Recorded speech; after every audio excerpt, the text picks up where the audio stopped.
Transient diffusion in mass transfer implies the differences of concentration over time. But why is it important? Let me answer that with one example. Semiconductors. Semiconductors are used in the development of transistors, which at the same time are used for the development of GPS devices, or cell phones, or even laptop computers. Pretty much everything that has helped us to get through this quarantine. Perhaps this makes more sense if we try to solve a problem. For example, in the fabrication of a semiconductor, boron has to diffuse a small distance in a solid crystalline silicon wafer.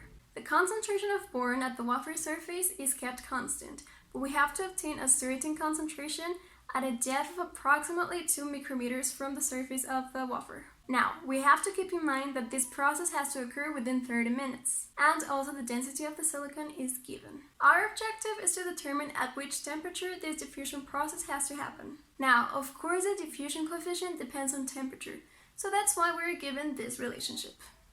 Here, d sub 0 is the proportionality constant of units that is consistent with the diffusion coefficient. Q sub 0 is activation energy. R is the thermodynamic constant, and T is the absolute temperature. All of this data is summarized in the next tables. For the development of the transport model, first we have to start with the mass balance. Supposing that the process is carried out in an unsteady state and that there is absolutely no reaction in the system, then we can simplify the equation with this one. Here, the Nabla operator indicates that there might be transport in other directions. However, if we assume that the transport only happens in the c direction, that means our vertical axis, then we can get rid of the other two terms. Now the mass balance is reduced to this. Now we have to work with Fick's law. In this expression, the term of YA times NA approaches to 0 for two main reasons. The first one is that there is no bulk motion since the solid remains static.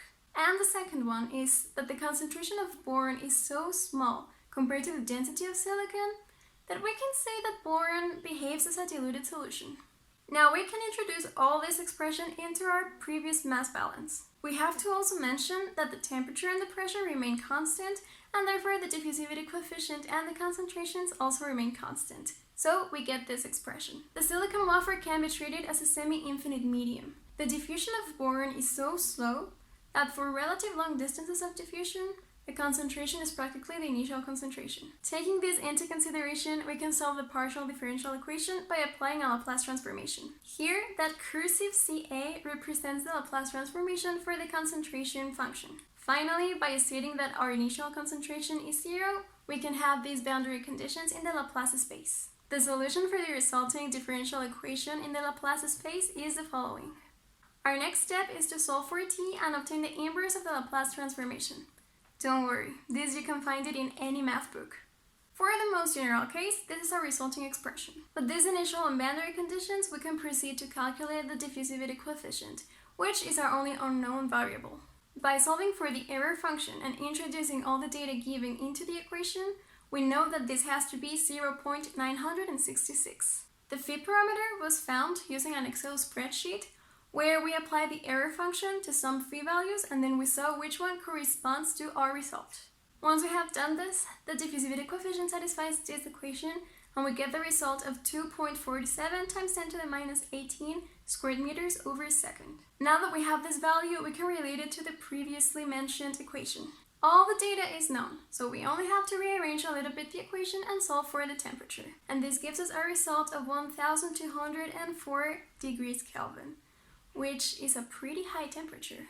If we graph the concentration profile, it would look exactly just like this. If we graph it for longer periods of time and for longer distances, then we'll see that the concentration is practically the initial concentration. Now, what can we conclude from this? It is of great importance to analyze the conditions of our system and how they influence in the diffusion process. Clearly, the diffusion coefficient is very sensitive to temperature, and that's why we have to operate at a very specific value. The calculated temperature is very high because a lot of atoms need to diffuse, practically the same amount as the ones in the surface.